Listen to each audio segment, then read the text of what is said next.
अस्सलाम वालेकुम। मेरा नाम है यूसुफ जलाल और हमने एक सीरीज स्टार्ट की थी कंप्यूटर आईटी पीपीएससी के 2022 के क्वेश्चन, उसी को कंटिन्यू करते हैं। आज उसका पार्ट नंबर 3 है।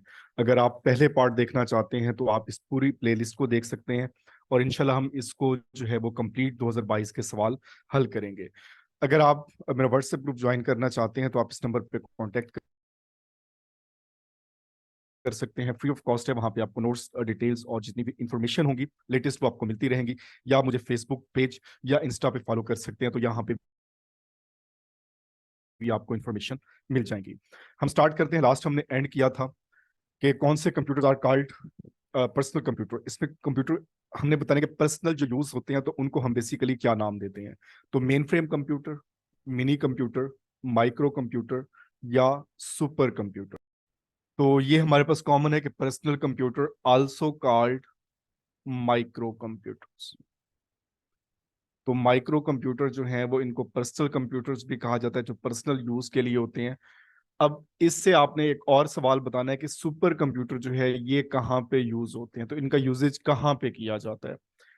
यहाँ पे जो है वो जनरेशन के हवाले से जरा डिस्कस कर लें कि फर्स्ट जनरेशन 1946 से 1959, इसमें आपको डिफरेंट बुक्स में डिफरेंट डेट्स मिलेंगी, लेकिन जो इनकी टेक्नोलॉजी है ये बहुत इंपॉर्टेंट है। जो फर्स्ट जनरेशन थी उसमें वैक्यूम ट्यूब्स यूज की गई, सेकंड जनरेशन में ट्रांजिस्टर्स थे, और थर्ड जनरेशन में जो है वो इंटीग्रेटेड सर्किट्स, आईसीज जिनको कहते हैं, और फोर्थ जनरेशन में जो है वो माइक्रो प्रोसेसर, और फिर फिफ्थ जनरेशन जो है वो आर्टिफिशियल इंटेलिजेंस से रिलेटेड है।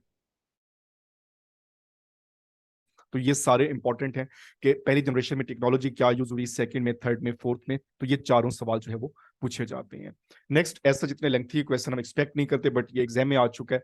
What is the main difference between a main frame and a super computer. तो अब पहला ऑप्शन है कि सुपर कंप्यूटर जो है वो लार्जर है देन मेन फ्रेम कंप्यूटर। दूसरा, supercomputer much smaller than mainframe computer. फिर उसके बाद supercomputer focus to execute while the mainframe use to power to execute as many program concurrently. लेकिन जो इसका major difference है, supercomputer जो है to focus to execute as many program as possible, जितने program possible हों वो उस पर फोकस करता है, जबकि मेन फ्रेम जो है use to power to execute a few program as fast as possible. तो मेन फ्रेम जो है ये स्पीड के हवाले से है और सुपर कंप्यूटर वर्सटैलिटी कर रहा होता है। नेक्स्ट हमारे पास है carry T90 is an example of. तो ये बेसिकली ऑब्सलीट हो चुका है सिस्टम, बस इसका नाम पूछ लिया। तो ये सुपर कंप्यूटर का एक नाम है। कुछ कंप्यूटर को स्पेसिफिक नाम दिए जाते हैं तो उनको भी वो आइडिया होना चाहिए, बट ये एक अनएक्सपेक्टेड क्वेश्चन आप कह सकते हैं कि इस तरह के क्वेश्चन ना पहले कभी आए हैं और ना ही बाद में आए हैं। चलें, इसका तो आपको आइडिया होना चाहिए। नेक्स्ट हमारे पास है fifth generation of computer is refer to used a natural language, artificial language, biochips, all of these। तो नेचुरल लैंग्वेज ये तो ऐसा कोई सेंस नहीं बनती, बायोचिप्स ये भी कोई सेंस नहीं बनती। तो आर्टिफिशियल इंटेलिजेंस जो है, एआई, जो फिफ्थ जनरेशन कंप्यूटर है वो एआई से रिलेटेड है। तो ये बहुत इंपॉर्टेंट है और आजकल टेक्नोलॉजी भी इन्हीं की यूज हो रही है। नेक्स्ट हमारे पास कुछ एब्रीविएशंस हैं। एब्रीविएशन हमेशा ही बहुत इंपॉर्टेंट होते हैं कंप्यूटर के हवाले से। इसकी कुछ ज़्यादा एब्रीविएशन नहीं होती, आप गूगल करें इजीली आपको लिस्ट मिल जाएंगी जो कंप्यूटर से रिलेटेड एब्रीविएशन है। तो हम सिर्फ वही डिस्कस कर रहे हैं जो 2022 के इम्तिहान में आए। सबसे पहले है man, stands for metropolitan area network, metro area network, metropolitan area network. तो इसमें जो है सिंपल हम जो देखते हैं, यहाँ पे नंबर था पहला, तो इनको जो है वो हम सारे इसके एब्रिविएशन देख लेते हैं। सबसे पहले हमारे पास है पैन, पर्सनल एरिया नेटवर्क। तो ये सारे ही एरिया नेटवर्क होंगे। उसके बाद लैन, लोकल एरिया नेटवर्क। फिर मैन जो हमसे सवाल पूछा गया, और फिर जो है वैन, वाइड एरिया नेटवर्क। ये चारों के चारों एब्रिविएशन बहुत इंपॉर्टेंट है और जो एग्जाम में पूछा गया है दैट इज मैन। तो ये मेट्रोपॉलिटन एरिया नेटवर्क। तो इनका यूजेज भी इसी तरह से होता है, जैसे पर्सनल है तो स्क्वायर मीटर्स, और ये उसके बाद रूम, और ये कैंपस, इसमें जो है वो मैन सिटीज में यूज किया जाता है, और जो वर्ल्ड वाइड हम यूज करते हैं वो वैन यूज कर रहे हैं।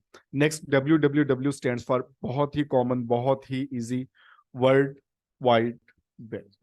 तो ये इस जो वेबसाइट से पहले हम लिखते हैं नेक्स्ट है आईपी स्टैंड फॉर। आईपी जो है वो एक मखसूस हमारे पास एड्रेस होता है किसी भी कंप्यूटर का जब हम यूज कर रहे हैं तो हमारा आईपी एड्रेस जा रहा है, तो जो बेसिकली इस तरह से नंबर्स में लिखा जाता है। अगर आप पीटीसीएल या कोई भी डिवाइस यूज कर रहे हैं तो आपको आइडिया होगा कि जब हम उसका सेटअप चेंज करते हैं तो हम बेसिकली आईपी एड्रेस से ही चेंज करते हैं। तो ये बेसिकली जो इंटरनेट प्रोटोकॉल है, और जब भी हम कंप्यूटर की लैंग्वेज में प्रोटोकॉल की बात करते हैं तो इसका मतलब है रूल्स एंड रेगुलेशंस। तो ये भी याद रखना है, बाजुका सिर्फ प्रोटोकॉल का मतलब पूछ लिया जाता है। नेक्स्ट हमारे पास एब्रीविएशन है URL, stand for universal research list, universal resource list, uniform resource locator और यूनिफॉर्म रिसर्च लोकेटर। तो ये हमारे पास है यूनिफॉर्म रिसोर्स लोकेटर। अब जरा हम इसके पार्ट्स भी देख लेते हैं कि यूआरएल बेसिकली हमारे पास लिंक है जैसे हम सेंड करते हैं। अब ये जो मैंने आपके सामने जो यहाँ पे पेस्ट किया है ये बेसिकली पीपीएससी का हमारे पास है। सबसे पहले तो हमारे पास HTTPS है, इट इज कॉल्ड प्रोटोकॉल। तो हम यूआरएल को डिफरेंट पार्ट्स में डिवाइड कर लेते हैं। ये हमारे पास डोमेन है और ये हमारे पास जो है वो पाथ, कि हमने किस चीज को लोकेट करना है। तो ये हमारे पास एक कंप्लीट यूआरएल है पीपीएससी की वेबसाइट का, और यहाँ पे हम इसको पाथ दे रहे हैं रिटर्न रिजल्ट का, कि रिटर्न रिजल्ट इसने हमें शो करने हैं उसके हवाले से। Next HTTP